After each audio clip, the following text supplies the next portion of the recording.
ஒருத்தர் ரொம்ப கவலையோடு உட்காந்துருந்தார். எதை பற்றி சார் கவலைப்படுறீங்கன்னு கேட்டோம். எதிர்காலத்தை பற்றி கவலைப்படுறேன்னார். ஏன்னு கேட்டோம். என்ன பண்ணுறதுன்னே தெரியல சார், எதிர்காலம் ஒரே இருட்டாக இருக்குது, பாதையே புரியலன்னார். இன்றைக்கி நம்ம இளைஞர்கள் பல பேருக்கு எதிர்காலம் இருட்டாக தான் தெரியுது. அவங்கெல்லாம் இந்த கதையை கொஞ்சம் கேட்கணும். ஒரு மலை அடிவாரத்தில் ஒரு சின்ன கிராமம். அந்த மலை ரொம்ப உயரமானது. அடர்த்தியாக செடி கொடிகள் மரங்கள் அதில் மண்டி கிடக்குது. பகல் வேளையில் இருட்டாக தான் இருக்கும், அவ்வளோ அடர்த்தி. அந்த மலை உச்சியில் ஒரு கோவில். நாள் ராத்திரியே புறப்பட்டாதான் காலையில் அந்த கோவிலுக்கு போய் சேர முடியும். கிராமத்து இளைஞன் ஒருத்தன் அந்த மலை உச்சிக்கு போக வேண்டியிருந்தது. கையில் ஒரு விளக்கை எடுத்துக்கிட்டு நாள் ராத்திரியே புறப்பட்டான். புறப்பட்டு போனவன் கிராமத்து எல்லையிலேயே நின்றுட்டான். ஏன் தெரியுமா? அவன் கையில் இருந்த விளக்கோட வெளிச்சம் 10 அடி தூரத்துக்கு தான் தெரியுது. அது வரைக்கும் தான் பாதை தெளிவாக இருக்குது. அதுக்கு அப்பால எல்லாம் ஒரே இருட்டாக இருக்குது, பாதை புரியல. இவன் யோசனை பண்ணி பார்த்தான். மனசுக்குள்ள ஒரு சந்தேகம். 10 அடி தூரம் தானே வெளிச்சம் தெரியுது, அப்படின்னா நாம் 10 அடி தூரம் தானே போக முடியும். அதுக்கும் அந்தாண்ட ஒரே இருட்டாக இருக்குதே, அதில் எப்படி நாம் நடந்து போகிறது? நாம் ரொம்ப தூரம் நடந்து போய் ஆகணுமே. அப்படிப்பட்ட நினப்பெல்லாம் அவனுக்கு வந்துவிட்டுது. இதுதான் அவன் மனசில் ஏற்பட்ட தயக்கம். இப்படி யோசிச்சுக்கிட்டே அந்த இளம் ஆசாமி புறப்பட்ட இடத்துலயே நின்றுக்கிட்டு இருக்கிறான். அந்த சமயத்தில் ஒரு வயசான பெரியவர் அந்த பக்கமாக வந்தார். அவர் கையில் இதை விட சின்னதாக ஒரு விளக்கு வச்சுருந்தார். அது எப்படின்னா அது ஒரு 5 அடி தூரத்துக்கு தான் வெளிச்சம் காட்டுது. அவ்வளவு சின்ன விளக்கு. அவரும் மலை உச்சிக்கு போகிறதுக்காக தான் வந்துக்கிட்டு இருக்கிறார். அவரை பார்த்து இவன் கேட்டான், என்ன பெரியவரே, இவ்வளவு சின்ன விளக்கை வச்சுக்கிட்டு அவ்வளவு தூரத்துக்கு எப்படி மலையேற போகிறீங்க அப்படின்னு கேட்டான். நீ ஏன் இப்படி தயங்கிட்டே நிற்கிறேன்னு கேட்டார் பெரியவர். என்கிட்ட இருக்கிற விளக்கு 10 அடி தூரத்துக்கு தான் பாதையை காட்டுதுன்னா. இப்போ பெரியவர் சொன்னார், தம்பி, உன் கையில் இருக்கிற விளக்கு கொடுக்குற வெளிச்சத்தை வச்சு நீ முதல்ல 10 அடி தூரம் முன்னாடி போ. 10வது அடியில் போய் நின்றுக்கிட்டு பாரு. மறுபடியும் ஒரு 10 அடி தூரத்துக்கு பாதை தெரியும். இப்படி உன் கையில் இருக்கிற விளக்கு தொடர்ந்து வெளிச்சம் காட்டிக்கிட்டே இருக்கும். நீ முன்னேற முன்னேற அந்த வெளிச்சமும் முன்னேறும். அதனால் எத்தனை கிலோமீட்டர் தூரம் வேணும்னாலும் நீ இந்த 10 அடி தூரம் வெளிச்சத்தை வச்சுக்கிட்டே நீ போயிடலாம், புறப்படு அப்படின்னார். இப்போ தான் அந்த பெரியவர் சொன்னது இளைஞனுக்கு பளிச்சுன்னு புரிஞ்சுதான். உடனே உற்சாகமாக புறப்பட்டான், உச்சிக்கு போய் சேர்ந்தான். இந்த கதையிலேருந்து நாம் புரிஞ்சிக்க வேண்டியது என்ன தெரியுமா? நீண்ட கால திட்டம் ஒன்று போடும் பொழுது நமக்கு முன்னாடி இருக்கிறத மறந்துட்டு மனசை போட்டு குழப்பிக்க கூடாது. உங்கள் கையில் என்ன இருக்கோ அதுலேயே உங்கள் எதிர்காலம் மறைஞ்சிருக்குது. கண் முன்னாடி தெரியறத வச்சு ஆரம்பிங்க, போக போக வழி தானா புலப்படும் அப்படிங்கிறார் ஒரு பெரியவர். பெரிய பயணங்களையெல்லாம் இப்படி தான் நடத்த வேண்டியிருக்கும். ஒவ்வொரு அடியாக எடுத்து வச்சா ஓடி போய் சேர்ந்து விடலாம். மலைச்சி போய் நின்றுட்டா நின்றுக்கிட்டே இருக்க வேண்டியது தான். நம்ம ஆள்லாம் ரொம்ப மோசமான இருக்கிறாங்க. ஒருத்தன் அப்படி தான் நீண்ட தூர பிரயாணம் ஒன்று புறப்பட்டான். ரயில் போய்கிட்டே இருந்தது. கொஞ்சம் தூரம் போச்சு, பாதி வழியில் கையில் வச்சுருந்த டிக்கெட்டை காற்றுல விட்டுட்டான். ஐயோ, என் டிக்கெட்டு போயிட்டுதே அப்படின்னு கத்த ஆரம்பிச்சிட்டான். பக்கத்தில் இருந்த பெரியவர் அவனை பார்த்து பரிதாபப்பட்டு, கவலைப்படாத தம்பி, போனா போகுது, வேற டிக்கெட் வாங்கிக்கலாம் அப்படின்னு ஆறுதல் சொன்னார். அதுக்கு அவன் சொல்கிறான், சார், நான் அதுக்காக அழலை, அந்த டிக்கெட்டு கிடைச்சா தானே நான் எந்த ஊருக்கு போகணுங்கிறது எனக்கு தெரியும் அப்படிங்கிறான். ஒரு தெருவில் சில சிறுவர்கள் விளையாடிக்கிட்டு இருந்தாங்க. ஏதோ ஒரு உயரமான கல்லை நடுத்தெருவில் வச்சு அதை சுற்றி சுற்றி ஓடி வந்துக்கிட்டு இருக்கிறாங்க. அது என்ன விளையாட்டோ அவங்களுக்கு தான் தெரியும். கொஞ்ச நேரம் அப்படி விளையாடிக்கிட்டு இருந்தவங்க விளையாடி முடிச்சதும் அந்த கல்லை நடுத்தெருவில் அப்படியே விட்டுட்டு அவங்கவுங்க வீட்டுக்கு ஓடி போட்டாங்க. அதுக்கப்புறம் அந்த வழியாக 2 பெண்கள் பேசிக்கிட்டே வந்தாங்க. பேச்சு சுவாரஸ்யத்தில் நடுத்தெருவில் இருந்த அந்த கல்லை கவனிக்கல. காலில் இடிச்சுட்டுது, லேசாக ரத்தம் வந்துட்டுது, வலி தாங்கலை. காலில் இடிச்சுக்கிட்ட பொண்ணு திட்ட ஆரம்பிச்சுட்டுது. வர வர ஊர் உலகம் ரொம்ப கெட்டு போச்சு, யாருக்கும் பொறுப்பே கிடையாது பாரு, இப்படி நடுத்தருவில் பொறுப்பு இல்லாமல் இப்படி கல்லை போட்டு வச்சுருக்கிறாங்களே, இது நியாயமா அப்படின்னு சொல்லி இந்த சமூகத்தை கடுமையாக விமர்சனம் பண்ணிக்கிட்டு அவங்க போயிட்டாங்க. கொஞ்ச நேரம் கழித்து ஒரு வாலிபன் அந்த வழியாக வந்தான். அந்த கல்லை பார்த்தான், நின்னான், ஒரு நிமிஷம் யோசனை பண்ணான், என்ன பண்ணலாம்னு பார்த்தான். தன்னுடைய வீரத்தையும் பலத்தையும் காட்டணும்னு நினச்சான். பின்னாடி போனான். அப்புறம் வேகமாக ஓடி வந்து ஒரு சின்ன ஹை ஜம்ப் அப்படியே துள்ளி குதிச்சான். துள்ளி குதித்து தாண்டி அந்த பக்கமாக போய் விழுந்தான். அப்படியே விசில் அடிச்சுக்கிட்டு அவன் பாட்டுக்கு நடந்து போகிறான். அடுத்தபடியாக ஒரு காதல் ஜோடி அந்த வழியாக வந்தது. நடுத்தெருவில் கல் கண்ணில் பட்டது. அவங்க 2 பேரும் ரொம்ப நெருக்கமாக சேர்ந்து வந்துக்கிட்டு இருக்கிறாங்க. நடுவில் கல் இருக்கிறதுனால கொஞ்ச நேரம் 2 பேரும் விலகி மறுபடியும் இந்த பக்கம் வந்து சேர்ந்து போகணும். கொஞ்ச நேரம் நாம் பிரிய வேண்டி இருக்குதே அப்படின்னு வருத்தத்தோட முணுமுணுத்துக்கிட்டே இந்த பக்கம் வந்தாங்க. அதுக்கப்புறம் வழக்கம் போல சேர்ந்து அவங்க பாட்டுக்கு எதிர்காலத்தை பற்றி கற்பனை பண்ணிக்கிட்டே போயிட்டாங்க.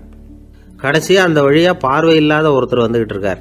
அவர் கையில் வழக்கமாக வச்சிருக்கிற அந்த ஊன்றுகோல், கையில் இருக்கிற அந்த ஊன்றுகோலால் தனக்கு முன்னாடி அப்படியே அப்படியே தட்டிக்கிட்டு பார்த்துக்கிட்டே அவர் மெதுவாக நடந்து வந்துக்கிட்டு இருக்கிறார். வழியில் இருக்கிற அந்த கல் தட்டுப்பட்டுது. உடனே நடுத்தெருவில் ஒரு கல் இருக்குங்கிறத அவர் புரிஞ்சுக்கிட்டார். உடனே குனிஞ்சார், அந்த கல்லை தடவி பார்த்து எடுத்தார், தெரு ஓரமாக கொண்டுட்டு போய் போட்டார். அதுக்கப்புறம் அவர் பாட்டுக்கு அவர் வழியில் நடந்து போனார்.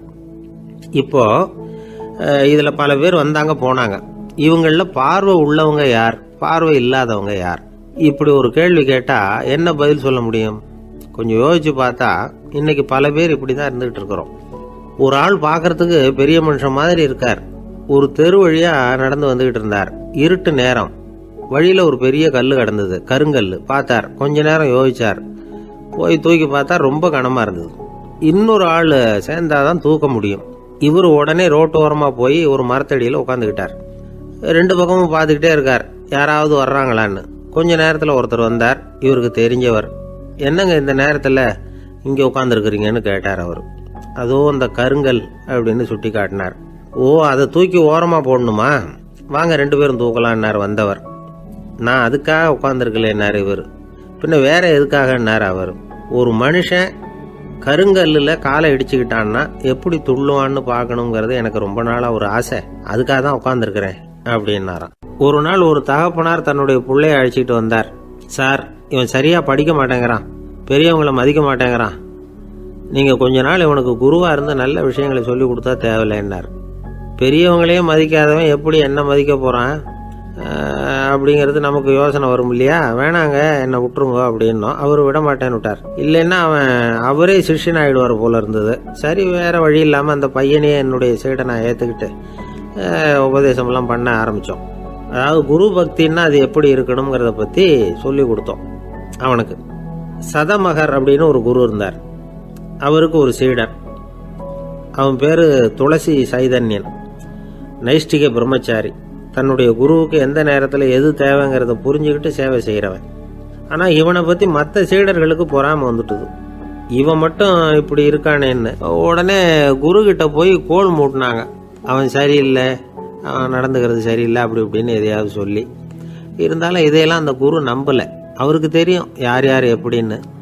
துளசி சைதன்யன் பெருமையை மற்ற சீடர்களுக்கு உணர்த்தணும் அப்படின்னு நினைச்சார். அதுக்கு ஒரு வழி பண்ணார். ஒரு நாள் சீடர்களை எல்லாம் கூப்பிட்டுக்கிட்டு ஒரு காட்டு வழியாக போய்கிட்டு இருந்தார். அங்கே ஒரு பெரிய மலை அருவி கொட்டிக்கிட்டு இருந்தது.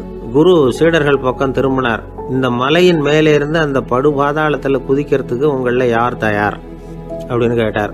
ஒரு சீடனும் ஆய திறக்கலை, ஒதுங்கி நின்றுக்கிட்டாங்க. பின்னாடி மூட்டை முடிச்சோட வந்துகிட்டு இருந்தான் துளசி சைதன்யன். அவனை பார்த்தார். தப்பாருப்பா, நீ மேலே இருந்து அந்த அருவியில் குதி அப்படின்னார்.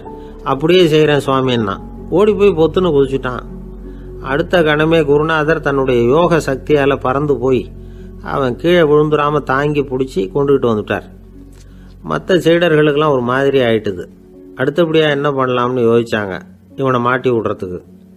ஒரு நாள் வெத்தலை அடிக்கிற ஒரு சின்ன உரலையும் உலக்கையையும் எடுத்து ஒளிய வச்சுட்டாங்க. சதமகர் சன்னியாசி இல்லை, அவர் வெத்தலை போடுவார். பல்லு சரியில்லை, அதனால் இடித்து தான் வெத்தலையை போடணும். திடீர்னு வெத்தலை பாக்கு கேட்டார். வழக்கமாக உரலில் இடித்து தர்றது தான் துளசியின் பழக்கம். உரலை தேடினா கிடைக்கல, என்ன பண்ணுறது? குரு கேட்டுவிட்டாரே, குரு சேவை தானே முக்கியம். என்ன பண்ணால் வெத்தலை பாக்க தன்னுடைய வாயில் போட்டு முன்னும் அதை எடுத்து அவர்கிட்ட கொடுத்துட்டான். குரு எதையோ படிச்சுக்கிட்டே அதை வாங்கி வாயில் போட்டுக்கிட்டார். துளசி இன்னைக்கு தாம்பூலம் நல்லா இடிக்கப்பட்டிருக்கு, ருசியாக வேற இருக்குது, அதை இடித்த பாத்திரத்தை என் கண்ணால் பார்க்கணும்னு ஆசையாக இருக்குன்னு விட்டார். அதை மட்டும் அனுப்பி போய் நீ வர வேண்டான்னு வேற சொல்லிவிட்டார். இதை கேட்டதும் துளசி தவிச்சு போயிட்டான். இவன் போகாமல் எப்படி வாயை மட்டும் அனுப்பி வைக்க முடியும்? இவன் தவிக்கிறத பார்த்ததும் மற்ற சீடர்களுக்கெல்லாம் மனசுக்குள்ளே ரொம்ப சந்தோஷம். துளசி கொஞ்சமும் யோசிக்கல, வாழை எடுத்தான், தன்னுடைய தலையவே அப்படியே அறுத்து வெட்டி எடுத்தான். இன்னொரு சீடங்கிட்ட கொடுத்துட்டான், எடுத்துகிட்டு போன்னு சொல்லி கொண்டுட்டு போய் குரு முன்னாடி வைக்கிறாங்க. அந்த தலையில் வாய் திறந்துருக்கு, வெத்தலை போட்டு முன்னு இருந்தது, தெரிஞ்சு போச்சு, சிவப்பாக இருந்தது. அவனுடைய குரு பக்தியை இப்போ எல்லாரும் ஒத்துக்கிட்டாங்க. அதுக்கப்புறம் குரு சதமகர் தன்னுடைய அற்புத திறமையினால அந்த தலையை மறுபடியும் ஒட்ட வச்சுட்டார். துளசிக்கு உயிர் வந்துட்டுது. இப்படி ஒரு பெரிய கதை உண்டு. அதாவது துளசி சைதன்யன் அவனுடைய குரு பக்தி எப்படி அப்படின்னு கேட்டோம்.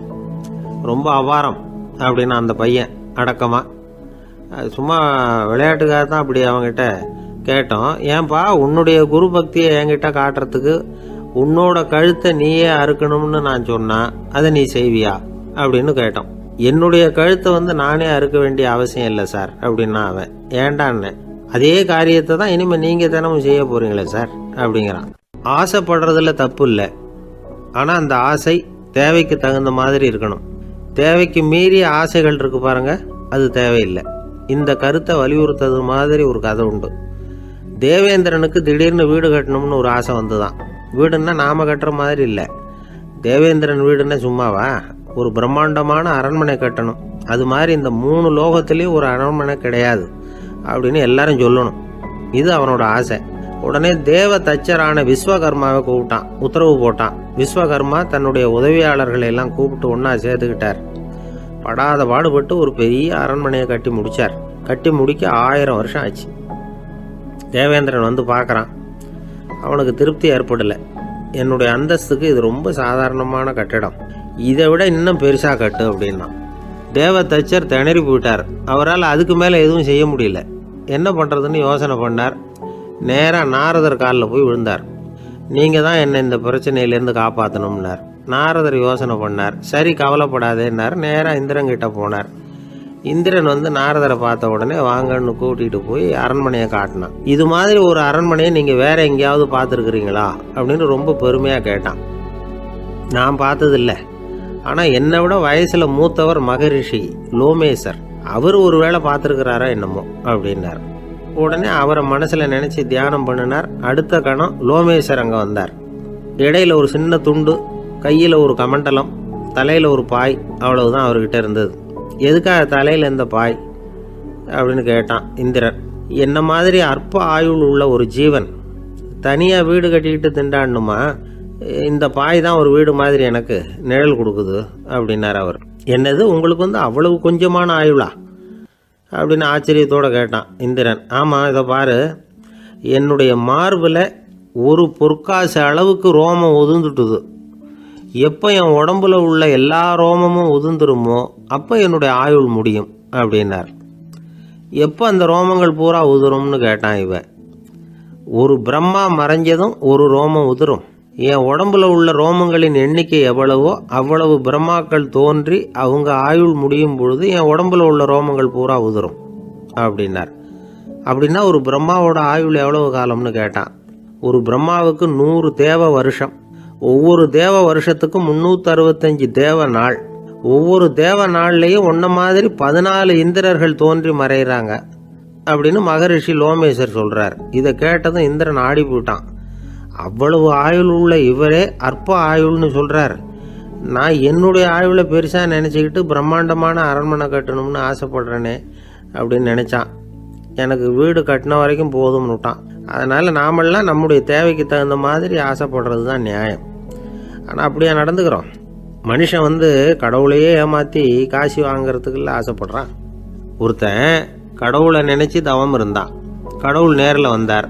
தேவலோகத்தில் ரூபாய்க்கெல்லாம் என்ன மதிப்புன்னு கேட்டான். அங்கெல்லாம் ரூபாய்ங்கிறது உங்கள் பணத்தில் 1 கோடி ரூபாய்க்கு சமம். அதாவது தேவலோகத்தில் 1 ரூபான்னா இங்கே 1 கோடி ரூபா. அது மாதிரி எங்களுக்கு ஒரு நாளுங்கிறது உங்கள் கணக்கில் 1 கோடி வருஷத்துக்கு சமம் அப்படின்னார் கடவுள். அப்படின்னா எனக்கு நீங்கள் அதிகமாக எதுவும் தர வேணாம், உங்கள் கணக்குப்படி ஒரே 1 ரூபா கொடுங்க, அது போதும்னா இவன் ரொம்ப சாமர்த்தியமாக. கடவுள் யோசனை பண்ணார். அது ஒன்றும் கஷ்டம் இல்லை, 1 ரூபா தானே கேட்குற, கொடுத்துட்றேன். ஆனால் இப்போ வரும்பொழுது நான் எடுத்துக்கிட்டு வரல, எங்கள் கணக்குப்படியே 1 நாள் பொறுத்துக்க பணத்தோடு வந்துடுறேன் அப்படின்னு சொல்லிவிட்டு பறந்து போயிட்டார். இயேசுநாதர்கிட்ட ஒருத்தர் கேட்டாராம், இயேசுவே என்னை எவ்வளவு நேசிக்கிறீர்கள் அப்படின்னு. அவர் தன்னுடைய 2 கைகளையும் அகல விரித்து இவ்வளவு என்று சொல்லி சிலுவையில் உயிர் நீத்தார் அப்படின்னு சொல்லுவாங்க. அதாவது அந்த நேசிப்புக்கு எல்லை கிடையாது, அதே போல மன்னிப்புக்கும் எல்லை கிடையாது. இது இயேசுநாதர் சொல்லி கொடுத்த ஒரு பாடம். இயேசுனுடைய சீடர்களில் ஒருத்தன் பீட்டர், அவன் ஒரு நாள் இயேசுநாதர்கிட்ட கேட்டிருக்கான், இயேசுவே, நான் என்னுடைய தம்பி கிட்ட அடிக்கடி சண்டை போட்டுக்கிட்டு இருக்கிறேன், என்னுடைய சகோதரன் கூட. அவனை நான் எத்தனை தடவை மன்னிக்கிறது? ஏற்கனவே 7 தடவை அவனை மன்னிச்சுட்டேன் அப்படின்னு சொல்லியிருக்கிறான். அப்போ இயேசு சொன்னாராம், மன்னிக்கிறதுக்கு எத்தனை தடவைங்கிற கணக்கெல்லாம் கிடையாது. எத்தனை தடவை உன்னுடைய சகோதரன் உன்னை கோபப்படுத்துகிறானோ அத்தனை தடவை நீ மன்னிக்கிறதுக்கும் தயாராக இருக்கணும்.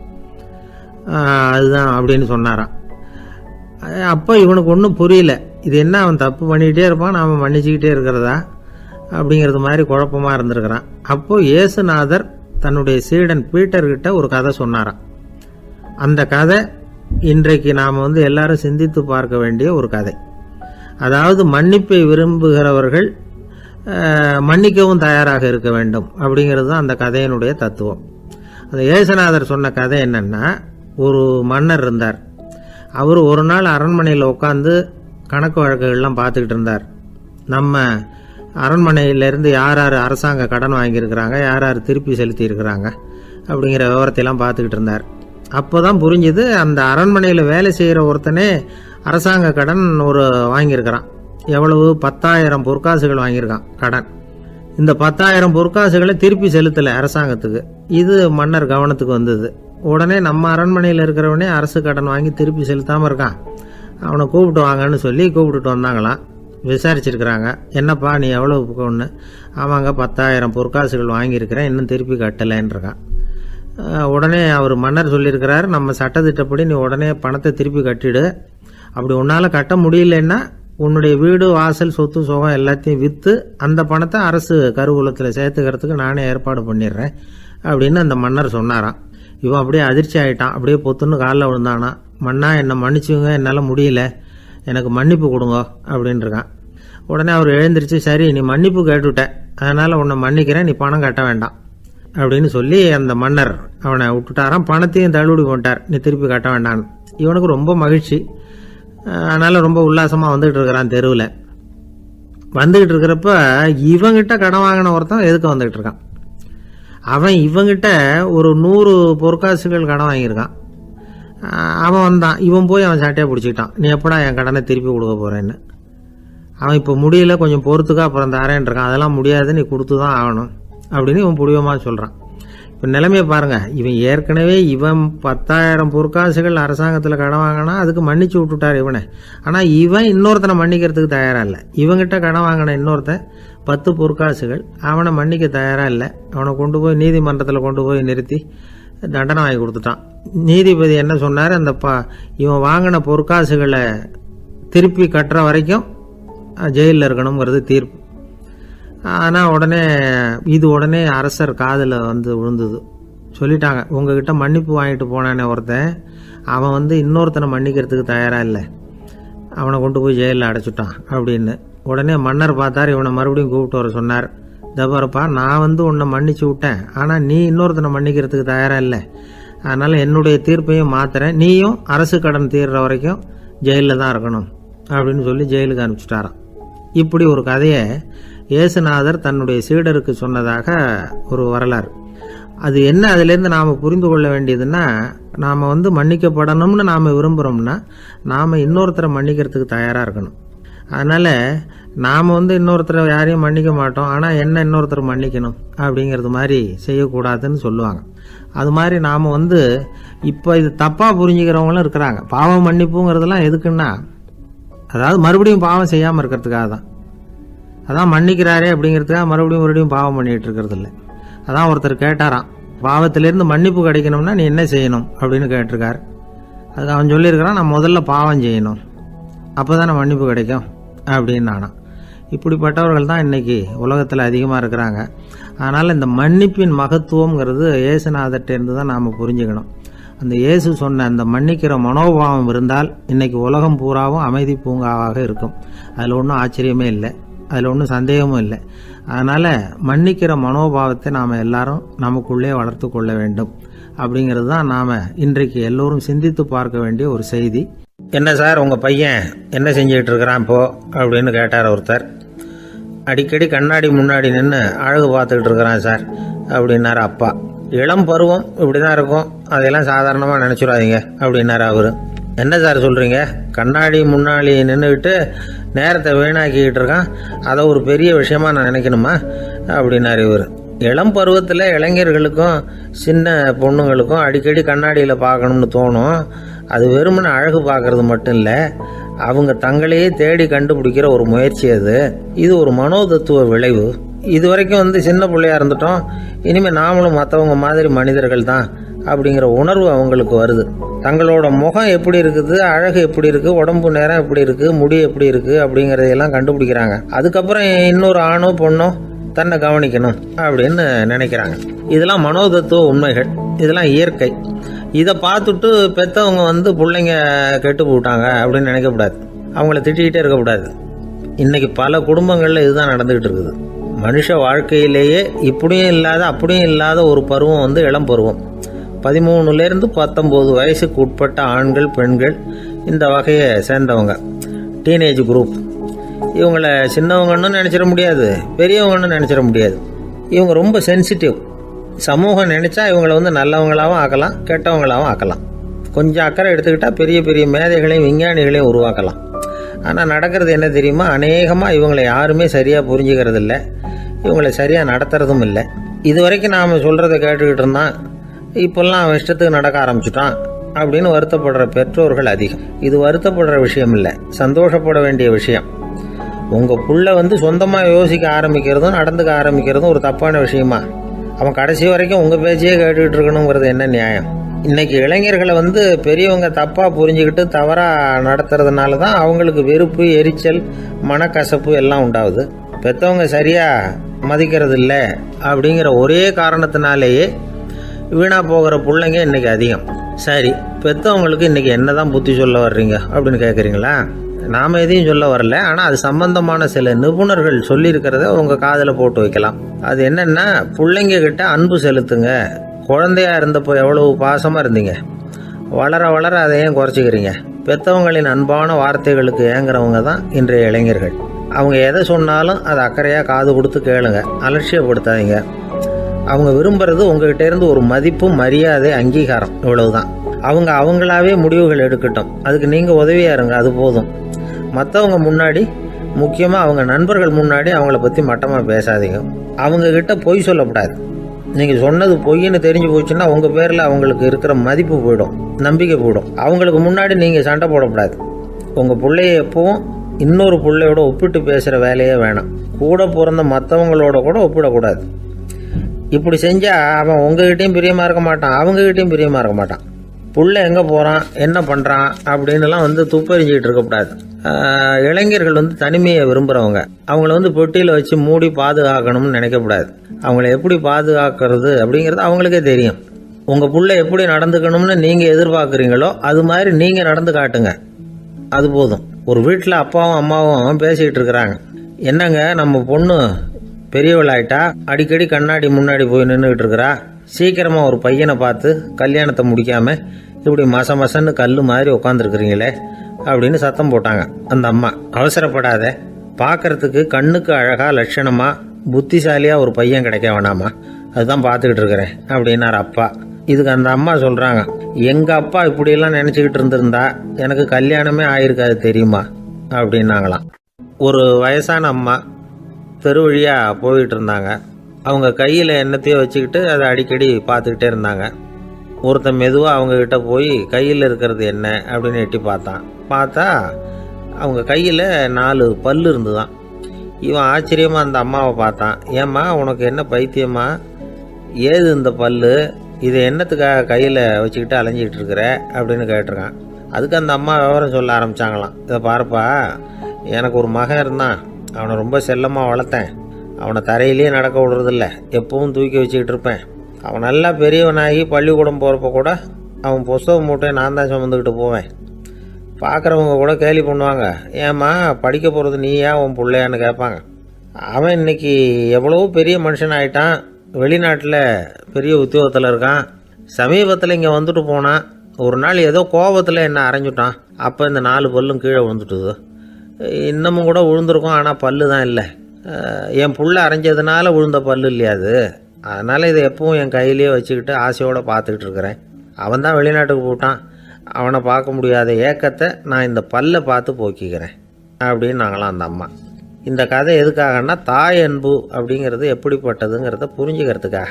கல்யாணம் ஆனதுக்கு அப்புறம் தாயை மறந்து விடுறவங்க எத்தனை பேர் இந்த உலகத்தில்? அவங்க காதில் வேணுங்கிறதுக்காக தான் இந்த தகவல்.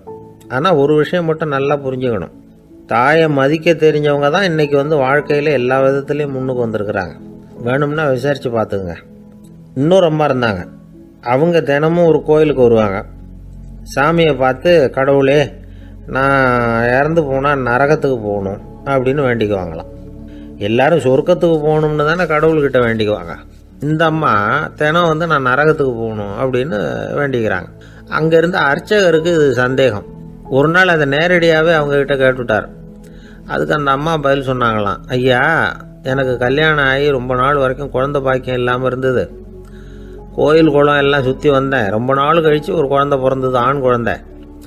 அவனை நான் ரொம்ப செல்லம் கொடுத்து வளர்த்தேன். அதோட விளைவு என்ன ஆச்சுன்னா, அவன் ரொம்ப மோசமாக ஆயிட்டான். கெட்ட பழக்க வழக்கம்லாம் கற்றுக்கிட்டான். அவன் இறந்து போனால் நிச்சயம் அவனுக்கு நரகம்தான் கிடைக்கும். அந்த அளவுக்கு கெட்டவன் அவன். அப்படிப்பட்ட காரியங்கள்லாம் பண்ணிகிட்ருக்கான், எனக்கு தெரியும். இவனுக்காக நரகத்தில் கூட யாரும் தயவு காட்ட மாட்டாங்க, தாட்சண்யம் காட்ட மாட்டாங்க. அதனால் இவனுக்கு முந்தி நான் இறந்து நரகத்துக்கு போயிட்டா அங்கே இவனை கவனிச்சிக்கலாமே, இவனுக்கு பணியோட செய்யலாமேன்னு பார்க்குறேன் அப்படின்னு நாங்களாம். அதனால தான் நான் நரகத்துக்கு போகணும்னு தினம் ஆண்டவனை வேண்டிகிட்டு இருக்கிறேன் அப்படின்னு கண்கலங்கி அந்த அம்மா சொன்னாங்களாம். அதுதான் தாய் உள்ளம்ங்கிறது. தாயின் பெருமையை சரியாக உணர்ந்துட்டா அவங்களுக்கு எப்பவும் எந்த கஷ்டமும் வராது. இது ஏதோ உபதேசத்துக்காக சொல்கிற வார்த்தை இல்லை, உண்மையான வார்த்தை. இந்த விவரத்தையெல்லாம் நண்பர் ஒருத்தர்கிட்ட சொல்லிகிட்டு இருந்தேன். அவர் கொஞ்ச நாள் கழித்து என்னை தேடி வந்தார். அவர் கையிலேயும் 4 பல்லு வச்சுருந்தார். என்னங்க ஆச்சு, ஏதுங்க அந்த பல்லு அப்படின்னு விசாரித்தோம். உங்கள் உபதேசத்தை கேட்டுவிட்டு இந்த உலகத்தில் எல்லாரையும் தாயாக நினைக்க ஆரம்பிச்சிட்டேன். ஒரு அம்மாவை கடத்தரில் பார்த்து தாயேன்னு கூப்பிட்டேன். அவங்க உடனே பலார்னு என்னை அரைஞ்சிட்டாங்க. பல்லு விழுந்துட்டுது. அதை தான் பொறுக்கி எடுத்துக்கிட்டு நேராக உங்களை தேடி வந்துக்கிட்டு இருக்கிறேன்னார். தாயேன்னு தானே கூப்பிட்டீங்க, அதுக்கே அரைஞ்சாங்க அப்படின்னு கேட்டோம். நான் தாயேன்னு கூப்பிட்டது அவங்க காதில் நாயேன்னு விழுந்துட்டு தான், அதுதான் அப்படி ஆயிட்டுது அப்படின்னார். ஒரு ஆஃபீஸில் வேலை பார்க்குற ஒருத்தர் ஏதோ தப்பு பண்ணிவிட்டார். உடனே மேல் அதிகாரி அவரை கூப்பிட்டு அனுப்புனார். நீ செஞ்சது தப்புன்னார் கோபமாக. இது ஒரு ரகம். சில அதிகாரிகள் இப்படி நீங்கள் செஞ்சது தப்புன்னு சொல்கிறதில்ல, நீங்கள் செஞ்சது சரி அப்படின்னு சொல்கிறதில்ல. எப்படி சொல்லுவாங்கன்னா, நீங்கள் செஞ்சது சரியில்லைன்னு நான் நினைக்கிறேன் அப்படின்னு சொல்லுவாங்களாம். அதாவது சில பேர் நீங்கள் செஞ்சது தப்புங்கிறாங்க, அதையே மாற்றி சொல்கிறாரு இவர், நீங்கள் செஞ்சது சரியில்லைன்னு நினைக்கிறேன். இது ரெண்டும் அர்த்தம் ஒன்று தான், இருந்தாலும் வார்த்தைகள் வித்தியாசம். நிர்வாக திறமை இல்லாத ஒரு அதிகாரி யூ ஆர் ராங் அப்படின்னு சொல்லுவாராம். நிர்வாக திறமை உள்ள அதிகாரியாக இருந்தால் அதையே கொஞ்சம் மாற்றி I think you are not correct அப்படிம்பாராம். இதுதான் வித்தியாசம். இருந்தாலும் வார்த்தைகளை உபயோகப்படுத்துகிற விதத்தை வச்சு தான் வேலை நல்லா நடக்கிறதும் நடக்காததும் இருக்குது. விவரம் தெரிஞ்சவங்க என்ன சொல்கிறாங்க தெரியுமா? Be a leader not a boss அப்படிங்கிறாங்க. ஒரு லீடராக பாஸாக இருக்காதே அப்படிங்கிறாங்க. சரி, அப்படின்னா லீடருக்கும் பாஸுக்கும் வித்தியாசம் உண்டா அப்படின்னு கேட்டால் இருக்குன்னு சொல்கிறாங்க. லீடருங்கிறவர் வேறு, பாஸுங்கிறவர் வேறு. ஒரு லீடர் எப்படி நடந்துக்குவார், ஒரு பாஸ் எப்படி நடந்துக்குவார், இதை முதல்ல நாம் தெரிஞ்சுக்கணும். அவங்க எப்படி நடந்துக்குவாங்க அப்படிங்கிறதுக்கு சில விவரங்கள் இருக்குது. அதை கேட்டோம்னா நாம் புரிஞ்சுக்கலாம் அதை. அதாவது பாஸுங்கிறவர் விரட்டிக்கிட்டே இருப்பார், லீடருங்கிறவர் ஊக்கப்படுத்திக்கிட்டே இருப்பார். நாளைக்கு சாயந்தரத்துக்குள்ளே அந்த வேலையை செஞ்சு முடிக்கலைன்னா தொலைச்சி விடுவோம் தொலைச்சி அப்படிம்பார் அவர். இவர் எப்படி சொல்லுவார்னா, இது வரைக்கும் நீங்கள் செஞ்சுருக்கிற வேலை ரொம்ப அற்புதம் அப்படிம்பார். பாஸுங்கிறவர் அதிகாரத்தை நம்பி செயல்படுறவர், லீடருங்கிறவர் நல்லெண்ணத்தை நம்பி செயல்படுறவர். நம்மக்கிட்ட அதிகாரம் இருக்குது, பவர் இருக்குது, அதனால் காரியத்தை சாதிச்சுடலாம் அப்படின்னு நினைக்கிறவர் அவர்.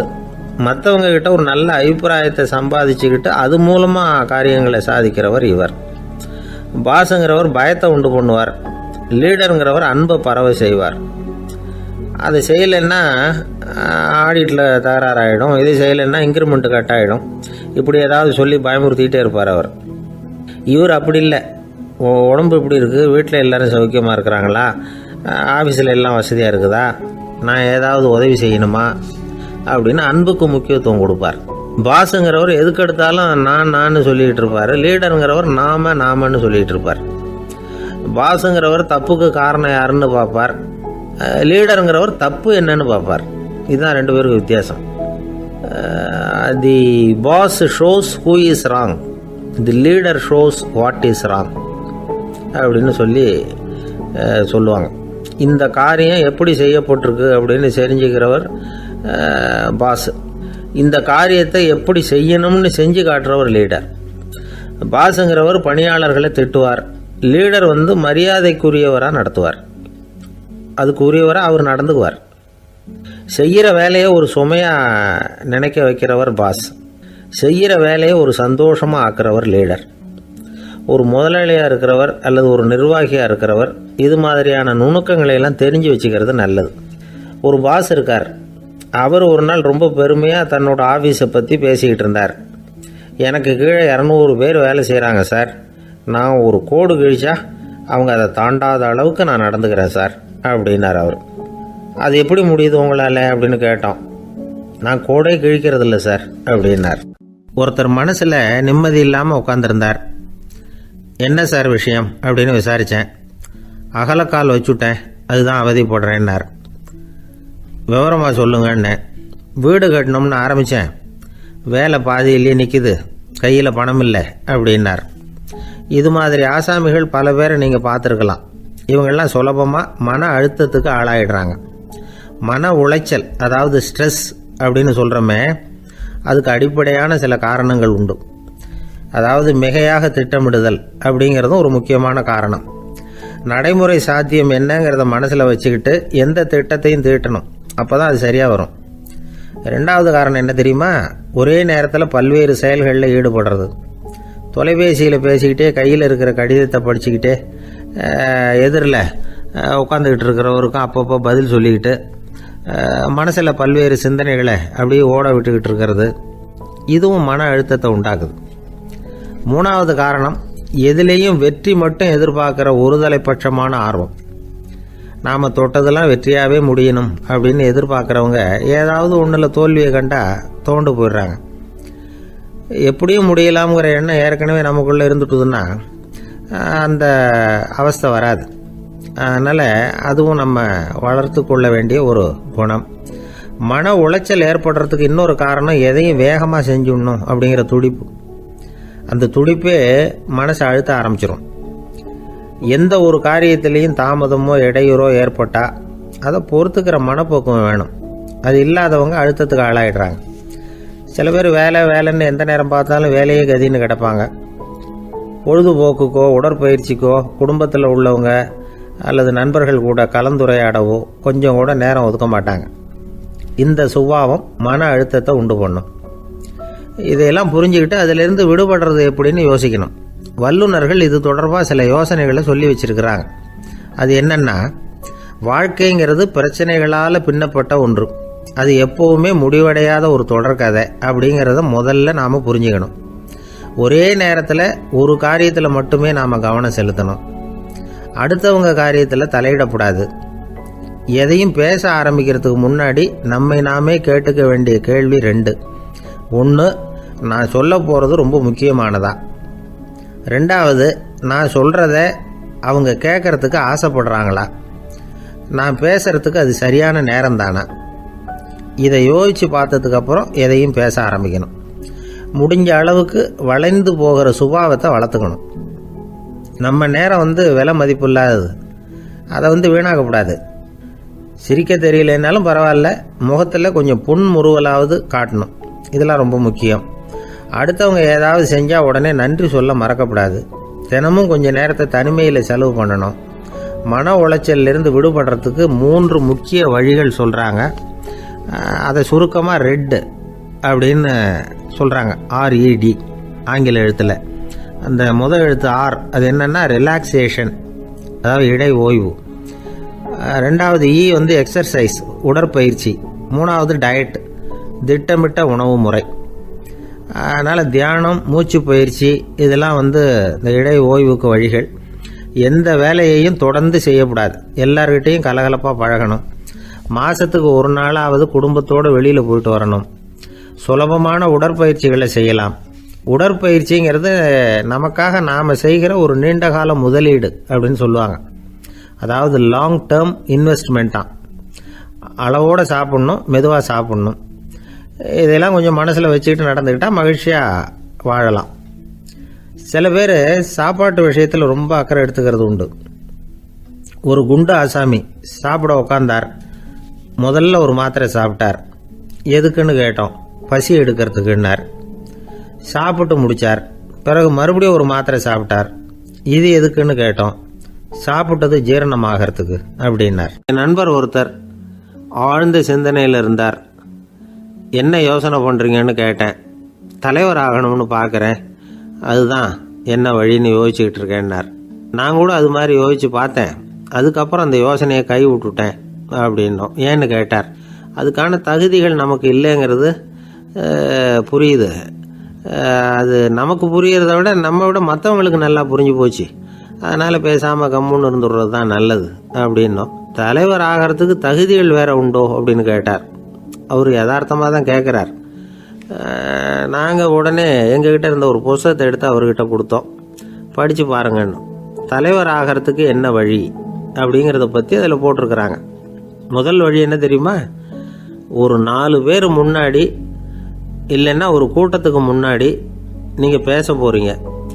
அப்போ எப்படி ஆரம்பிக்கணும்னா, உண்மையான புகழ்ச்சி, நேர்மையான பாராட்டு, இதோடு ஆரம்பிக்கணும்.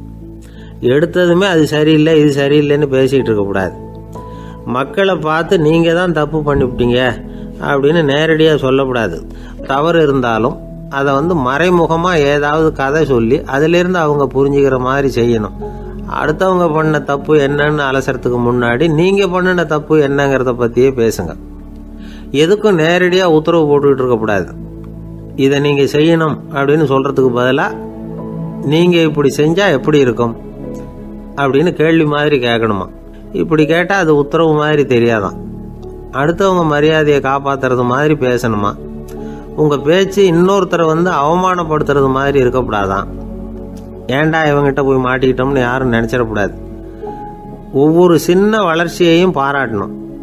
வெற்றி சாதாரணமாக இருந்தாலும் பாராட்டாமல் இருந்துடக்கூடாது. பாராட்டும் பொழுது தாராளமாக இருக்கணும். குறை சொல்லும் பொழுது கவனமாக இருக்கணும். வாய்க்கு வந்தபடி பேசிவிட்டா அதுக்கப்புறம் வகையாக மாட்டிக்கிட்டு முழிக்க வேண்டியிருக்கும். நீங்கள் பேசுறது இன்னொருத்தருக்கு ஒரு கௌரவத்தையும் மரியாதையும் உண்டு பண்ணுறது மாதிரி இருக்கணும். நீங்கள் பேசுறது அடுத்தவங்களுக்கு இருக்கிற கொஞ்ச நெஞ்ச மரியாதையும் எடுத்து விடுறது மாதிரி இருக்கக்கூடாது. உங்கள் பேச்சை கேட்டால் கேட்குறவங்களுக்கு ஒரு ஊக்கம் வரணும், உற்சாகம் வரணும். தவறு எதுவாக இருந்தாலும் அதை சுலபமாக திருத்திக்கலாம், சரி பண்ணிக்கலாங்கிறது மாதிரி இருக்கணும் உங்கள் பேச்சு.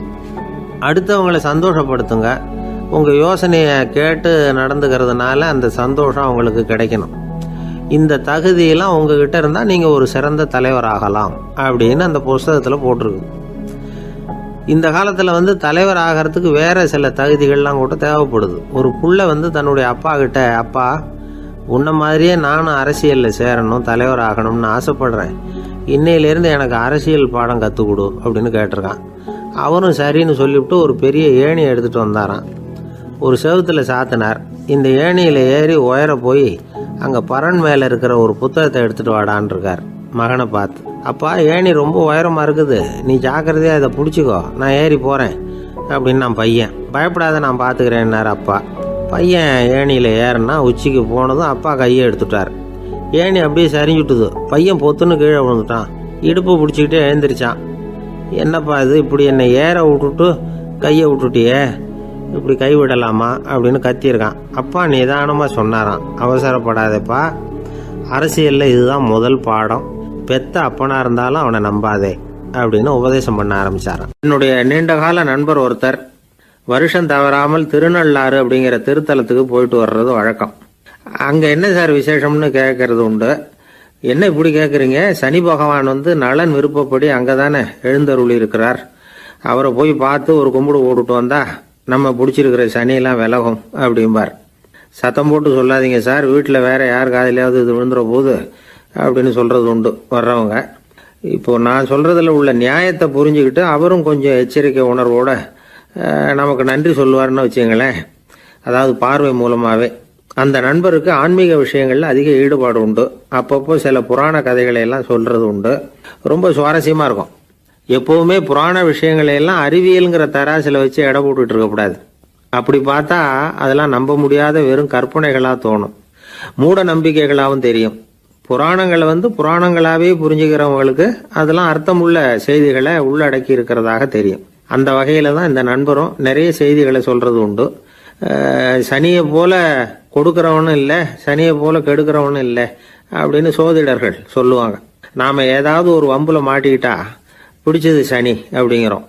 ராவணன் எப்பேற்பட்ட வீரன், அவனே சனி பார்வைப்பட்டது தானே சங்கடப்பட ஆரம்பிச்சான் அப்படின்னார் நண்பர்.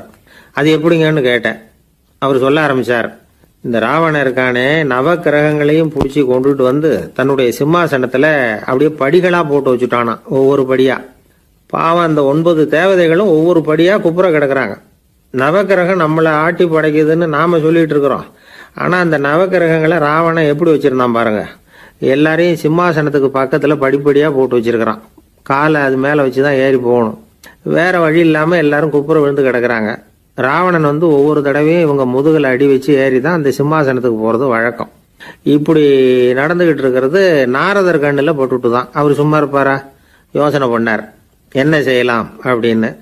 ஒரு முடிவு பண்ணிட்டு நேரா ராவணன் கிட்ட போனாராம். ராவணா, நீ நவக்கிரகங்களை பிடிச்சி கொண்டாந்து உன்னுடைய சிம்மாசனத்துக்கு படிகளா போட்டு வச்சிருக்கிற, அது உன்னுடைய வீரத்தை காட்டுது. இருந்தாலும் ஒரு விஷயத்த நீ யோசிச்சு பார்க்கணும். ஒவ்வொரு தடவை நீ சிம்மாசனத்துக்கு போகும் பொழுதும் நவக்கிரகங்களின் முதுகல் அடி வச்சு நீ ஏறி போற, அது உனக்கு பெருமை கிடையாது. அவங்களுடைய மார்புல அடி வச்சு ஏறி போகணும், அதுதான் உனக்கு பெருமை அப்படின்னாரா. இவர் சொல்றதும் சரிதானே அப்படின்னு யோசிச்சிருக்கான் ராவணன். உடனே குப்புற கிடந்த நவக்கிரகங்களை திருப்பி மல்லாக்க போட்டான். அவங்க மார்புல அடி வச்சு மேலே ஏறி சிம்மாசனத்துக்கு போனானா. அப்படி போயிட்டு இருக்கும் பொழுது சனி பகவானின் பார்வை அவன் மேல பட்டுதான். அவ்வளவுதான். என்னாச்சு தெரியுமா? சூர்பனகை தேடி வந்தா. சீதையோட அழகை பத்தி தன்னுடைய அண்ணங்கிட்ட சொல்ல ஆரம்பிச்சுட்டா. விவகாரம் ஆரம்பமாயிட்டது. அதுதான் சனியனுடைய வேலை அப்படின்னு சொல்லி இந்த கதையை சொல்லி முடிச்சார் என்னுடைய நண்பர். ஆக சனியின் பார்வை நம்ம மேல படாம பாத்துக்கிறது தான் நல்லதுங்கிறீங்க அப்படின்னு. ஆமா சார், இப்ப கூட நான் உங்க வீட்டுக்கு வந்திருக்கிறதே ஒருத்தருடைய பார்வை என் மேல படக்கூடாதுங்கிறதுக்காகத்தான் அப்படின்னார். யாருங்க அதுன்னு என்னுடைய மாமனார் சார். அவசரத்துக்கு அவர்கிட்ட கொஞ்சம் கடன் வாங்கிவிட்டேன். நம்ம மாப்பிள்ளை தானேன்னு சொல்லி அவர் விட்டு கொடுக்கறதுக்கு தயாரா இல்லை. இன்னைக்கு இப்போ அவர் எங்க வீட்டுக்கு வரக்கூடிய நேரம், அதுதான் அவர் பார்வையிலிருந்து படாம தப்பிக்கலாங்கிறதுக்காக இங்க வந்துட்டேன் அப்படின்னார். பார்வை படணும்னு இருந்தா பட்டுத்தான் தீரும் போல இருக்கு அப்படின்னா. என்ன சார் சொல்றீங்கன்னார் ஒன்னும் புரியாம. நீங்க இங்கதான் வருவீங்கன்னு அவருக்கு ஏற்கனவே தெரியும் போல இருக்கு. அதனால உங்களுக்கு முன்னாடியே உங்க மாமனார் இங்க வந்துட்டார். அதுவும் அந்த பீரோவுக்கு பக்கத்துல தான் பின்னாடி மறைஞ்சு நின்றுட்டு இருக்கிறார் அப்படின்னு. ஒரு பள்ளிக்கூடம், அதுல வசதியான வீட்டுக்குள்ள ஒருத்தன் படிச்சுக்கிட்டு இருந்தான். இன்னொரு ஏழை பையனும் அங்க படிச்சுக்கிட்டு இருக்கிறான். இவங்க 2 பேரும் ஒரே தெருவில் தான் இருக்கிறாங்க. பணக்கார வீட்டு பையன் பங்களாவில் இருந்தான். அவனுக்கு வேலை செய்யறதுக்காக சில வேலை ஆட்கள் உண்டு. அதனால அவன் நல்லா சாப்பிடுவான், தூங்குவான். ஏதோ வரணுமேங்கிறதுக்காக பள்ளிக்கூடத்துக்கு வருவான், போவான், அவ்வளவுதான். இந்த ஏழை பையன் இருக்கானே, அவன் அப்படி இல்லை. காலையில எழுந்திருப்பான், உடற்பயிற்சி பண்ணுவான். அவங்க வீட்டில் கிடைக்கிற சாதாரண உணவு அதை அளவோட சாப்பிடுவான். வீட்டில் உள்ள வேலைகளையும் செய்வான். பள்ளிக்கும் தவறாம வந்துடுவான். அவனுக்கு கூட பிறந்த சகோதர சகோதரிகள் 8 பேர். எல்லாரும் தன்னம்பிக்கையோட அவங்க வேலையை செஞ்சுக்கிட்டு இருந்தாங்க. இந்த பையன் எப்பவும் உண்மையை தான் பேசுவான், கடமையை ஒழுங்கா செய்வான். ஆசிரியர்களுக்கு இவனை ரொம்ப பிடிக்கும். அதனால இவன் அந்த பள்ளிக்கூடத்து மாணவர் தலைவனை ஆக்கியிருந்தாங்க. இது அந்த பெரிய இடத்து பையனுக்கு பிடிக்கல. மாணவர் தலைவனுக்கு பணிஞ்சு போறதுக்கும் அவனுக்கு விருப்பம் இல்லை. ஒரு நாள் வகுப்புல ஆசிரியர் எல்லா மாணவர்களுக்கும் ஒரு வேலை கொடுத்தார். எல்லாரும் அதை சுறுசுறுப்பா செஞ்சுக்கிட்டு இருக்கிறாங்க. இவன் மட்டும் சோம்பலா உட்காந்துருக்கிறான். ஆசிரியர் அந்த பக்கமா வந்தார். இதை பார்த்துட்டார். உடனே மாணவர் தலைவனா இருக்கிற அந்த ஏழை பையனை கூப்பிட்டார். இந்த பாருப்பா, ஏன் அந்த பையன் இப்படி சும்மா உட்காந்துருக்கிறான், என்னன்னு விசாரிச்சு சொல்லு அப்படின்னு சொல்லிவிட்டு உள்ள போயிட்டார். இவன் மெதுவா போய் அவன்கிட்ட விசாரிச்சான், ஏன் இப்படி சோர்ந்து போய் உட்காந்துருக்கிற அப்படின்னு. அவன் ரொம்ப அலட்சியமா இவனை திரும்பி பார்க்கறான். என்னோட சிரமம் உனக்கு என்ன தெரியும்? வீட்டில் என்னுடைய சௌகரியங்களை கவனிக்கிற வேலையாட்கள் 2 பேரும் இன்னைக்கு வேலைக்கு வரல. அதனால என்னோட வேலையெல்லாம் நானே கவனிக்கிற மாதிரி ஆயிட்டுது. அதனால சோர்ந்து போயிட்டேன் அப்படின்னு நான். அப்புறம் கேட்டிருக்கான், அது சரி, உன்னுடைய வீட்டில் உன்னுடைய வேலைக்காரங்க வராத போது நீ எப்படி சமாளிக்கிற அப்படின்னு கிண்டலாக கேட்டிருக்கான். அதாவது இவன் ஏழைங்கிறதையும் இவன் வீட்டில் வேலை செய்யறதுக்கு யாரும் இல்லைங்கிறதையும் இப்படி சொல்லி கிண்டல் பண்ணுறான். இந்த ஏழை பையனுக்கு இது புரிஞ்சுது, மனசு வேதனை போட்டுது. இருந்தாலும் வெளியில் காட்டிக்காமல் சிரிச்சுக்கிட்டே சொன்னானா, எனக்கு அந்த கவலையே கிடையாது, என்னுடைய உதவிக்கு நான் நினைச்ச உடனே என்னுடைய காரியத்தை செய்யறதுக்கு 8 பேர் எப்பவும் தயாராக இருப்பாங்க அப்படின்னு நான். இவன் இப்படி சொன்னதும் அவனுக்கு ஒரு மாதிரி ஆயிட்டு தான், தலையை குனிஞ்சுக்கிட்டே போயிட்டான். உள்ளே உட்காந்துருந்த ஆசிரியர் காதில் இது விழுந்தது. உடனே இந்த ஏழை பையனை உள்ளே கூப்பிட்டு போனார், கேட்டார், என்னப்பா இப்படி சொல்கிற? இவன் பொய் சொல்ல மாட்டாங்கிறது அவருக்கு தெரியும், அவனை சமாளிக்கிறதுக்காக இப்படி ஒரு பொய்யை சொல்லியிருப்பாங்கிறதையும் அவரால் ஏற்றுக்க முடியல.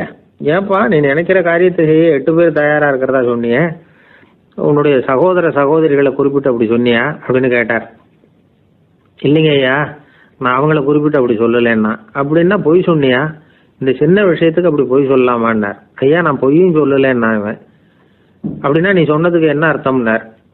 இப்போ அந்த பையன் சொல்கிறான், ஐயா நான் நினைக்கிறத செய்து முடிக்க என் கூட இருக்கிற அந்த 8 பேர் யாருன்னா 2 காலு 2 கை வாய் மூக்கு கண்ணு காது ஆக மொத்தம் 8. இவங்க தான் அந்த வேலை ஆட்கள். நான் சொல்கிறத செய்யறதுக்கு, நான் சொல்கிறத கேட்கறதுக்கும் செய்யறதுக்கும் அவங்க எப்பவும் தயாராக இருக்காங்க. அந்த அளவுக்கு என்னுடைய பயிற்சிகள் பழக்க வழக்கங்கள் மூலமாக அவங்கள நல்ல நிலைமையில் வச்சிருக்கிறேன் அப்படின்னா. இந்த கதையை சுவாமி சின்மயானந்தர் சொல்கிறது வழக்கம். இயற்கை நமக்கு கொடுத்துருக்கிற வேலை ஆட்கள் இந்த 8, இவங்களை நல்ல முறையில் வச்சிருந்து வேலை வாங்க வேண்டியது நம்முடைய கடமை. அந்த கடமையை ஒழுங்காக செஞ்சுக்கிட்டு வந்தால் வாழ்க்கையில் வெற்றி நிச்சயம், இல்லைன்னா குழப்பம்தான். புத்தி சரியா இல்லைன்னா இந்த வேலையாட்கள் நாம் சொல்கிறத கேட்க மாட்டாங்க. ஒருத்தன் குடி போதையில் தள்ளாடி தள்ளாடி போய் ஒரு மரத்தில் முட்டிக்கிட்டானா, தலையில் கட்டு போட்டுக்கிட்டு மறுநாள் வந்திருக்கான். ஏன்டா இப்படி பண்ணுறேன்னு கேட்டிருக்காங்க. நான் ஒதுங்கி போன்னு தான் சொன்னேன், அது கேட்கல அப்படின்ட்டுருக்கான். எது கேட்கல? உன்னோட காலா அப்படின்னு கேட்டிருக்காங்க. இல்லைங்க அந்த மரம் அப்படின்னு நானா. ஒருத்தர் குதிரை ரேஸுக்கு போனார், பணம் கட்டினார், தோற்று போயிட்டார். மறுபடியும் போனார், பணம் கட்டினார், தோற்று போனார். அடுத்த தடவையும் பணம் கட்ட போனப்போ அவரை தடுத்து கேட்டோம், ஏன் சார் ஏற்கனவே விட்டது போதாதா, இன்னமும் இருக்கிறத விடணுமா அப்படின்னு கேட்டோம். விட்டதையெல்லாம் மொத்தமாக எடுக்க வேணாமா சார், அதுக்காக தான் தொடர்ந்து பணம் கட்டுறேன்னார் அவர். இவரை திருத்துறது ரொம்ப கஷ்டம். இது ஒரு மனநோய். மனநோய்களில் பல வகை உண்டு. மனநோய்கள் பிரிவு அட்டவணையில் சூதாட்டம்ங்கிறது அவதியுறும் நோய் அப்படிங்கிற தலைப்பில் வருது. சூதாட்டம் 2 வகைப்படும்னு சொல்கிறாங்க உளவியல் நிபுணர்கள். ஒரு வகை எப்படின்னா, நண்பர்களோடு சேர்ந்துக்கிட்டு மகிழ்ச்சியும் கிளர்ச்சியும் அடையிறதுக்காக ஈடுபடுறது, பிரச்சனைகளை தீர்க்கறதுல ஒரு ஆர்வம், கேளிக்கைக்காக கொஞ்சம் விட்டு பிடிக்கிறது அப்படிங்கிற மனுஷனுடைய அடி மனசில் உள்ள விபரீத பிணைய சுபாவம், இதெல்லாம் அதுக்கு காரணம். இன்னொரு வகை எப்படின்னா, சூதாட்டத்தில் ஈடுபட்டு ஒரு கட்டாய நிலைமைக்கு ஆளாயிடுறது, ஈடுபடு அப்படின்னு மனசு ஒரு வெறித்தன்மையை தூண்டிக்கிட்டே இருக்கும். இப்படிப்பட்டவங்களுக்கு நாம் தோத்துக்கிட்டு இருக்கோங்கிறது தெரியும், நாம் ஜெயிக்கிறதுக்கான சந்தர்ப்பம் இல்லைங்கிறதும் தெரியும். இதனால் நமக்கும் கஷ்டம், நம்ம சுற்றி இருக்கிறவங்களுக்கும் கஷ்டங்கிறதும் புரியும். அப்படி இருந்தும் சூதாடுவாங்க.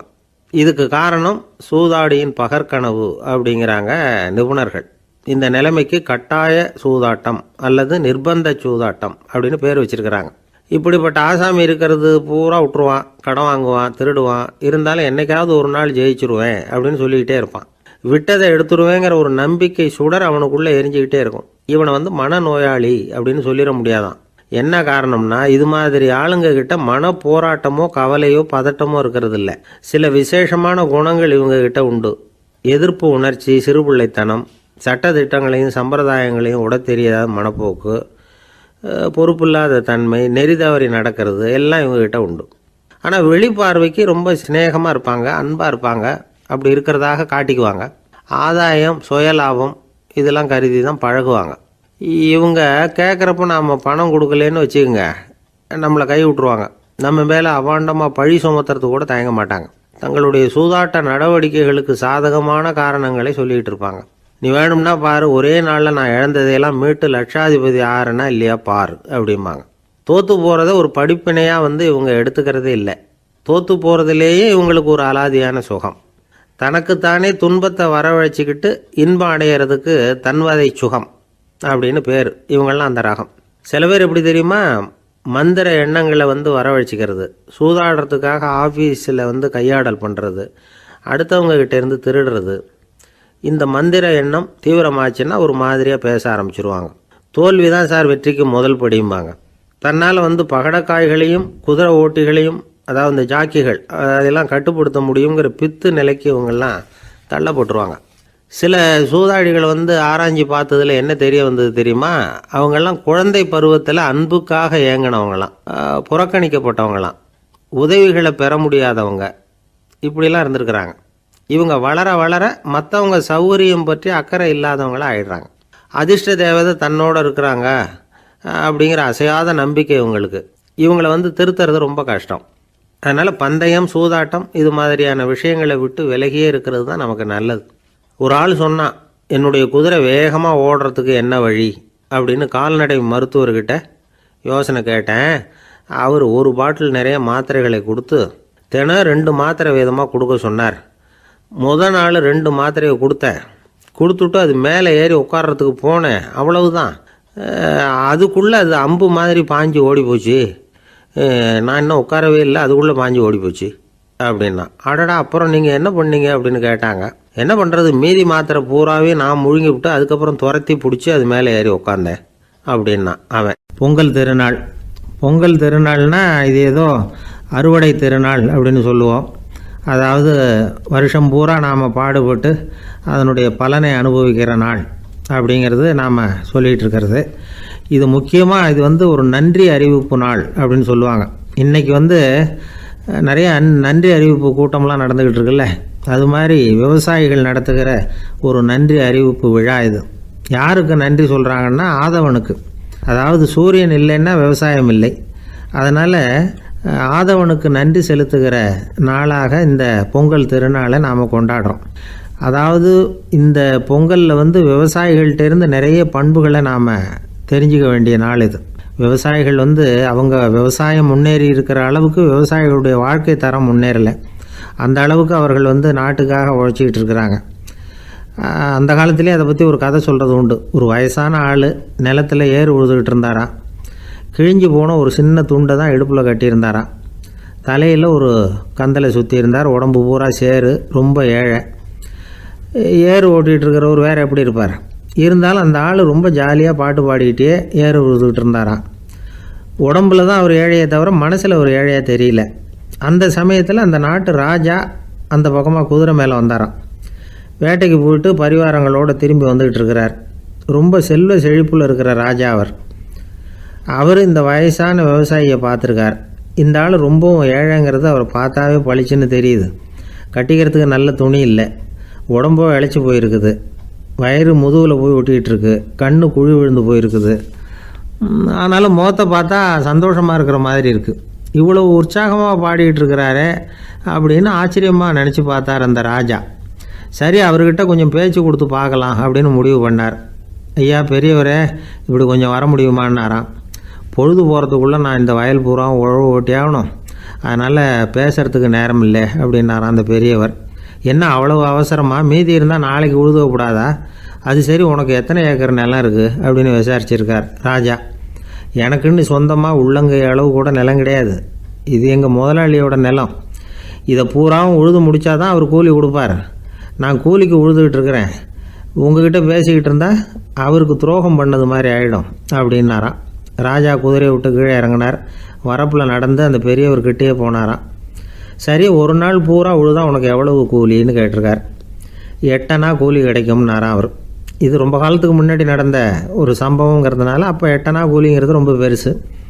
இருந்தாலும் அதுவும் அந்த ராஜாவுக்கு பெரிய கூலியாக தெரியல. இவ்வளவு தானா, இதை வச்சுக்கிட்டு நீ எப்படி காலம் தள்ளுற அப்படின்னாராம்.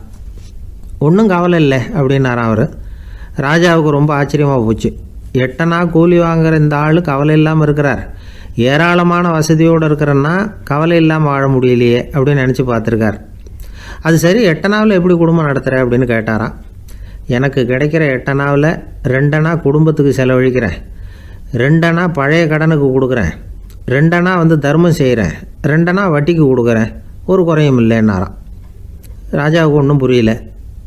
எனக்கு ஒன்றும் புரியலேன்னு இருக்கார். ஐயா, எனக்கும் என் மனைவிக்கும் 2 அணா செலவாகுது. வயசான அம்மா அப்பா இருக்கிறாங்க, சின்ன வயசில் என்னை காப்பாற்றினவங்க அவங்க. அந்த கடனுக்கு 2 அணா செலவாகுது, அது பழைய கடன். என் தங்கச்சி ஒருத்தி ஆதரவு இல்லாத நிலைமையில் தன்னுடைய மகனோட என் வீட்டில் வந்துருக்கிறா. அவளுக்கும் அவள் மகனுக்கும் 2 அணா செலவு பண்ணுறேன், அது தர்மம். எனக்கு 2 பிள்ளைங்க இருக்கிறாங்க, அவங்களுக்கு 2 அணா செலவு பண்ணுறேன், அது வட்டிக்கு கொடுக்கறது மாதிரி. பிற்காலத்தில் அவங்க எங்களை காப்பாற்றுவாங்க. அந்த வகையில் நான் திருப்தியோடு வாழ்ந்துக்கிட்டு இருக்கிறேன் அப்படின்னாராம். ராஜாவுக்கு அர்த்தம் புரிய ஆரம்பிச்சுதான். அந்த பெரிய நிலத்தை விலை கொடுத்து வாங்கி அந்த பெரியவருக்கே தானமாக கொடுத்துட்டாராம். இப்போ உழுதவருக்கே நிலம் சொந்தமாயிட்டுது. அன்னையிலேருந்து அரசனுக்கும் ஆறுதல் கிடைச்சிதான். இப்படி ஒரு கதை சொல்லுவாங்க. 8 அணா வருமானத்தை வச்சுக்கிட்டு எப்படி காலத்தை தள்ளுறதுன்னு சொல்கிறதுக்காக இந்த கதையை சொல்கிறதாக யாரும் தப்பாக நினச்சிக்கக்கூடாது. கிடைக்கிறத எப்படி பங்கு போடுறார், எப்படி திருப்தியாக வாழறார் அப்படிங்கிறது தான் முக்கியம்.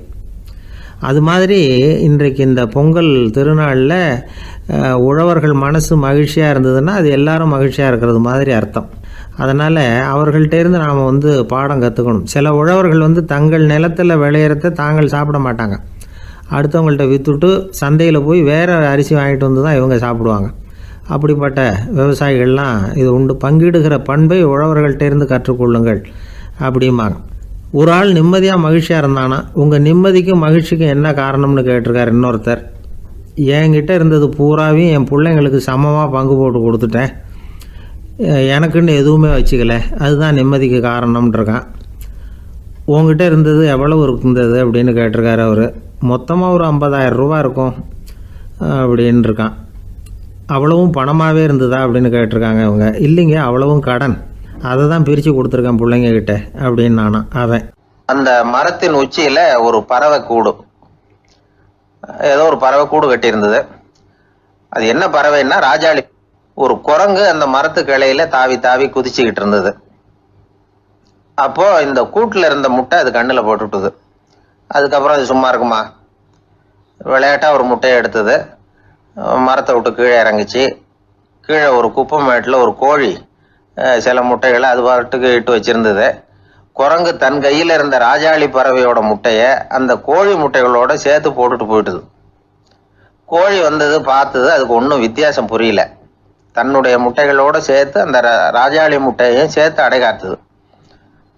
கொஞ்ச நாள்ல குஞ்சுகள்லாம் பொரிச்சுது, எல்லாம் முட்டையை விட்டு வெளியில வந்தது. ராஜாளி பறவையோட குஞ்சு அந்த கோழி குஞ்சுகளோடவே சேர்ந்து வளர்ந்தது. மற்ற கோழி குஞ்சுகள் போலவே இதுவும் குப்பையை கிளறிச்சு புழு பூச்சிகளை சாப்பிட்டுது. காக்கைகள் தாக்கிறதுக்கு வந்ததுன்னா மற்ற கோழி குஞ்சுகள் மாதிரியே இதுவும் பயந்து போய் தாய் கோழியின் சிறகுகளுக்கு உள்ள ஒளிஞ்சுக்கும். இப்படியே கொஞ்ச காலம் போச்சு. குஞ்சுகள்லாம் வளர்ந்து பெருசாயிட்டுது. சிலது சேவல்களாச்சு, சிலது கோழிகளாச்சு. அந்த ஒண்ணு மட்டும் ராஜாளி ஆச்சு. ஆனா ஒரு விஷயம், தான் ஒரு ராஜாளிங்கிறது அந்த பறவைக்கு தெரியாது. தன்னையும் ஒரு கோழின்னே அது நினைச்சுக்கிட்டு இருக்கு. அப்படி நினைச்சுக்கிட்டு குப்பை மேட்டை கிளறிக்கிட்டு இருக்கு. ஒரு நாள் சாயந்தர நேரம் இந்த ராஜாளி பறவை கீழே அது பாட்டுக்கு வழக்கம் போல குப்பையை கிளறிக்கிட்டு இருக்குது. அப்போ அண்ணாந்து பாக்குது. வானத்துல உயரத்துல கூட்டமா ராஜாளி பறவைகள் உல்லாசமா வட்டம் அடிச்சு பறந்துகிட்டு இருக்கு. அதே இது பாக்குது. இதுக்கு மனசுக்குள்ள ஏக்கமா போச்சான். அப்போ இதுக்கு ஆண்டவன் பேர்ல கோபம் வந்துதான். ஆண்டவனுக்கு என் பேர்ல ஏன் இந்த ஓர வஞ்சனை, என்னையும் ஒரு ராஜாளியா படைச்சிருந்தா நானும் கூட இந்நேரம் ஆகாயத்துல உல்லாசமா பறந்துகிட்டு இருப்பேனே அப்படின்னு நினைச்சு வருத்தப்பட்டுதான். இது வேடிக்கையா இருக்குல்ல. ஒரு வகையில பார்த்தா நாம கூட இந்த ராஜாளி பறவை மாதிரி தான் வாழ்ந்துகிட்டு இருக்கோம் அப்படிங்கிறார் ஒரு உளவியல் நிபுணர். நம்மால எவ்வளவு வேலை செய்ய முடியும் அப்படின்னு நாம நினைச்சுக்கிட்டு இருக்கிறோமோ அதை விட பல மடங்கு நம்மால வேலை செய்ய முடியுமா, பல மடங்கு வேகமாகவும் வேலை செய்ய முடியும் அப்படிங்கிறார் அவர். நம்முடைய முழுமையான பலம் என்னங்கிறது நமக்கே தெரியறதில்ல, அதுதான் கஷ்டம். நம்முடைய பலம் தெரியாததுனாலதான் நாம எதுக்கு எடுத்தாலும் பயந்துகிட்டு இருக்கிறோம். ஒரு ஆள் இருந்தான், அவனுக்கு எப்படின்னா கோழியை கண்டா பயப்படுவான். ஏன் கோழியை கண்டா பயம்னா, அவனுக்கு மனசுக்குள்ள தான் ஒரு புழுன்னு நினைப்பு. தன்னை ஒரு புழுவா நினைக்கும் பொழுது, புழுன்னா கோழி கொத்தும்ல, அதனால கோழியை கண்டு பயப்பட ஆரம்பிச்சிட்டான். இவன் நடுங்கிடுவான். எதிரில் கோழி வந்ததுன்னா உடம்பு பூரா நடுங்க ஆரம்பிச்சிடும்.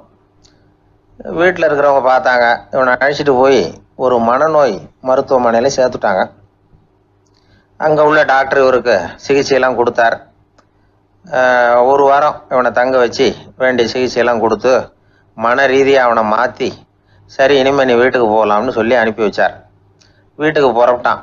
அப்போ சொன்னார், இதை பாருப்பா, நீ வீட்டுக்கு போகலாம், நேராக வீட்டுக்கு போ, நல்லா ஞாபகம் வச்சுக்கோ, இனிமே நீ ஒரு புழு கிடையாது, மனுஷன், தைரியமாக புறப்படு, போயிட்டு வா அப்படின்னு சொல்லி வழி அனுப்பி வச்சார்.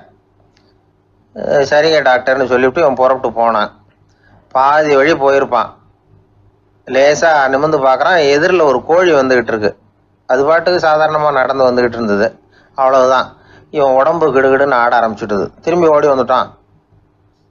டாக்டர் கேட்டார், ஏன்ப்பா திரும்பி ஓடி வந்துட்டேன்னு. பாதி தூரம் போயிட்டேன் டாக்டர், எதிரில் ஒரு கோழி வந்துக்கிட்டு இருக்குது, அதான் பயமாக இருந்தது, வந்துட்டேன்னா. டாக்டருக்கு ஒரு மாதிரி ஆகிடுது. அவர் சொன்னார், இதை பாருப்பா, நான் தான் சொன்னேனே, நீ ஒரு